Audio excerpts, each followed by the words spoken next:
Bonjour les amis, j'espère que vous allez bien. Aujourd'hui, voici le 5e jour de mon jeûne. Alors ce que je trouve extraordinaire les gars, c'est que je me sens toujours super bien et on pourrait se poser plein de questions. On pourrait se dire mais comment est-ce que c'est possible? Comment est-ce que c'est possible d'arriver avec 5 jours de jeûne et ne pas avoir de vertige, ne pas se sentir mal? Si, les premiers jours, d'accord, ok, mais maintenant, comment est-ce que c'est possible? Comment est-ce qu'on peut dire, voilà, mais le gars, il fait 5 jours de jeûne, juste avec de la flotte, et il est pas malade, il est pas à l'hôpital, il est pas dans les 36e dessous, il est pas en baisse d'énergie, il n'est pas en train de dormir toute la journée, non. Alors, on se pose ces questions suivantes. Est-ce que la science explique tout? Bien sûr que non. On pose toujours les questions, et je dirais même plus, la science ne saurait pas expliquer tout parce qu'elle n'a pas tous les éléments. On ne peut pas expliquer, en tout cas pour ma version, je pense qu'on ne peut pas expliquer pourquoi est-ce que quelque part ici présent, je n'ai perdu que 200 grammes. Et je me dis mais waouh, attends, c'est pas possible. Un être humain normal a besoin de 2700 calories, en tout cas pour un homme, par jour. Or ici, je ne bois que de l'eau, donc forcément les calories que j'ai dans l'eau sont infimes. Même si je bois 3 litres d'eau par jour, c'est infime. Ça doit représenter, si ça représente 50 calories, ça doit être énorme.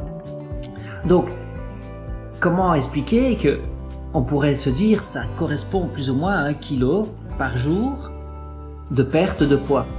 Le fait de ne pas consommer des aliments de manière régulière.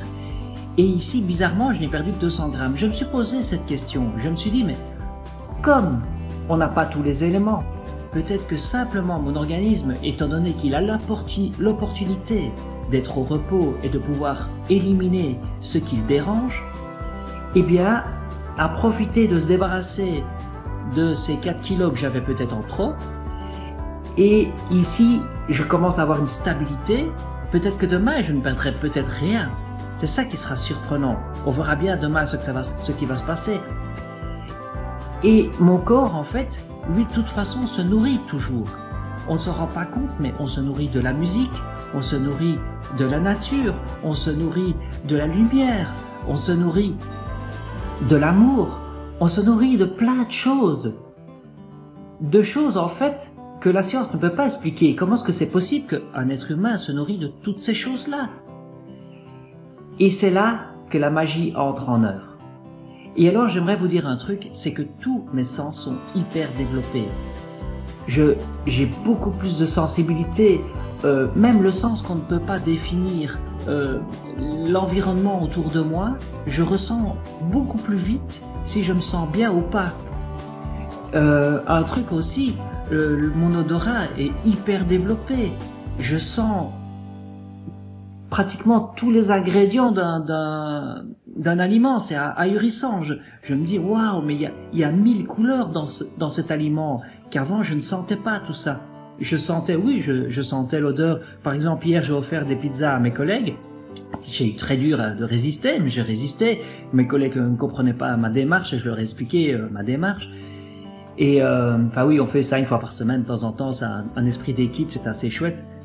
Je vous conseille de le faire dans d'autres entreprises si vous ne le faites pas encore. Ça met des liens, ça solidifie tout, enfin soit.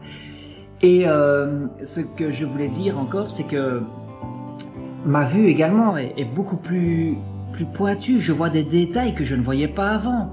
Mon ouïe, je suis beaucoup plus vite incommodé par les bruits environnants parce que je me dis tiens, c'est comme si je retrouvais quelque part mon instinct primaire.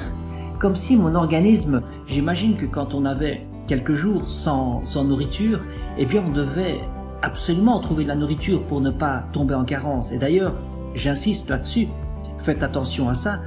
Il ne faut surtout pas prolonger trop longtemps cet état parce que on se sent trop bien et on se dit mais waouh, mais on n'a peut-être pas besoin de manger en fait. Moi je ne suis pas persuadé parce que je pense que mon corps a les ressources nécessaires parce que j'ai toujours bien mangé. Je suis quelqu'un qui fait quand même très attention à son alimentation. Je veille à manger sainement, à ne pas manger trop gras, trop salé, etc. Et bon, de temps en temps je me lâche avec un chips, ok, comme je vous l'ai dit au début. Mais dans l'absolu, je fais ce que je peux pour avoir une alimentation saine. Et ce que je voulais dire, c'est que... je sais plus ce que je voulais dire. Zut. Oui, ce que je voulais dire, c'est qu'en fait, à l'état primaire, j'imagine qu'on recherchait la nourriture et pour trouver plus facilement la nourriture, notre corps a développé quelque part cette possibilité de trouver plus facilement la nourriture quand on a vraiment faim. Parce que quand on n'a pas faim, eh bien notre corps estime que c'est pas nécessaire peut-être d'ouvrir plus fort nos émotions, plus fort nos sens pour trouver de la nourriture. Parce que j'imagine que ça lui pompe de l'énergie de faire ça. Encore une fois, mais où va-t-il chercher cette énergie? Je n'en sais rien. C'est magique, c'est absolument ahurissant. Et d'habitude, les gens, quand ils jeûnent, comme moi je le fais, moi j'ai prévu 7 jours, pour la raison que je vais retrouver mes enfants après, donc je n'ai pas envie de rester devant eux sans manger, parce qu'ils vont me regarder, papa, pourquoi tu ne manges pas? Et j'ai pas envie de leur infliger cet exemple-là, parce qu'ils sont en adolescence, je veux pas qu'ils restent sans jeûner, enfin je ne veux pas qu'ils restent sans manger, pardon. Et donc, je pense que quand on est adolescent, il faut absolument qu'on mange quotidiennement et qu'on prenne tout ce qu'il faut pour grandir et être en bonne santé. Par contre, quand on est adulte, c'est plus pareil parce qu'on n'a plus besoin de grandir. Donc, j'imagine qu'on a besoin de moins de ressources, entre guillemets, puisqu'on a quand même besoin de 2700 calories. Donc, on a quand même besoin de pas mal de ressources. Mais je pense que on peut peut-être plus facilement faire ce genre de jeûne quand on est adulte. Parce que on n'en a pas les mêmes besoins, les mêmes, les mêmes ressources peut-être, je ne sais pas. Et donc par conséquent, j'imagine que quand on était à l'état préhistorique, eh bien, pour faciliter notre recherche de proie, eh bien notre corps a mis ça en place.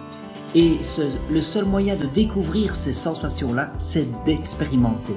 Donc voilà, je vous conseille à tous, expérimentez et vous allez découvrir ce que je vous explique là actuellement. Merci à tous, bonne journée et à demain pour le 6e jour.